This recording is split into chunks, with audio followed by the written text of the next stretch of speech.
കൂടുതൽ കായ്ഫലം ലഭിക്കുന്നതിന് വേണ്ടി പാവലിൽ എങ്ങനെയാണ് സാധാരണ രീതിയിലല്ലാതെ പോളിനേഷൻ അഥവാ പരാഗണം നടത്തുന്നത് എങ്ങനെയെന്ന് നോക്കാം. പാവലിൽ കാണപ്പെടുന്നത് യൂണിസെക്ഷൽ ഫ്ലവേഴ്സാണ്. മെയിൽ ആൻഡ് ഫീമെയിൽ ഓർഗൻസ് വെവ്വേറെ പൂക്കളിലാണ് കാണപ്പെടുന്നത്. കായോടുകൂടിയ പൂക്കളുള്ളത് പെൺപൂവും അല്ലാതെയുള്ളത് ആൺപൂവുമാണ്.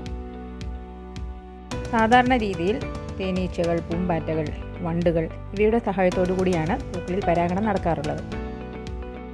പക്ഷേ ചില സ്ഥലങ്ങളിൽ, ചില കാലാവസ്ഥകളിൽ ഇവയുടെ സാമീപ്യം ഉണ്ടാകണമെന്നില്ല. പ്രത്യേകിച്ചും ഇത്തരത്തിലുള്ള ഹാൻഡ് പോളിനേഷൻ ആവശ്യമായി വരുന്നത് പോളിഹൗസ്, ഗ്രീൻ ഹൗസ് എന്നിവിടങ്ങളിൽ കൃഷി ചെയ്യുന്നവർ കാണാം. ഞാനും ഇവിടെ ഗ്രീൻ ഹൗസിൽ കൃഷി ചെയ്തിരുന്നു. അപ്പോഴാണ് ഇത്തരത്തിലുള്ള ഹാൻഡ് പോളിനേഷൻ ആവശ്യമായി വന്നത്. നല്ല റിസൾട്ട് തന്നെ ലഭിക്കുകയും ചെയ്തു. ഇതിനായി ആദ്യമായിട്ട് മെയിൽ ഫ്ലവർ കളക്ട് ചെയ്യുകയാണ് വേണ്ടത്. പറിച്ചെടുത്തതിന് ശേഷം പൂമ്പൊടിയുള്ള ഭാഗമായ സ്റ്റെയ്മെൻ, ഫീമെയിൽ പാർട്ടായ സ്റ്റിഗ്മ ഇതിലേക്ക് ട്രാൻസ്ഫർ ചെയ്യുകയാണ് വേണ്ടത്. പൂവുകൾ അടഞ്ഞു പോകുന്നതിന് മുമ്പേ, അതായത് രാവിലെ വിരിഞ്ഞു നിൽക്കുന്ന സമയത്താണ് പോളിനേഷൻ ചെയ്യാൻ ഉത്തമം.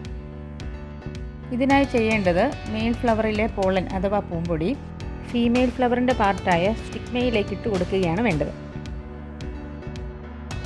പൂമ്പൊടികൾ കൊട്ടിക്കൊടുക്കുകയോ അല്ലെങ്കിൽ ഉരസുകയോ ആവാം. പൂമ്പൊടികൾ കൂടുതലുള്ള പൂക്കൾ എടുക്കുകയാണെങ്കിൽ ഏറ്റവും ഉചിതം. പൂമ്പൊടി കുറവുള്ള പൂക്കളാണെങ്കിൽ 1-2 പൂക്കൾ ഉപയോഗിച്ച് ഇത്തരത്തിൽ പോളിനേഷൻ ചെയ്തു കൊടുക്കാം. ഇത്തരത്തിൽ ഹാൻഡ് പോളിനേഷൻ ചെയ്യുന്ന പൂക്കൾ അധികവും തന്നെ കായായി കിട്ടാറുമുണ്ട്.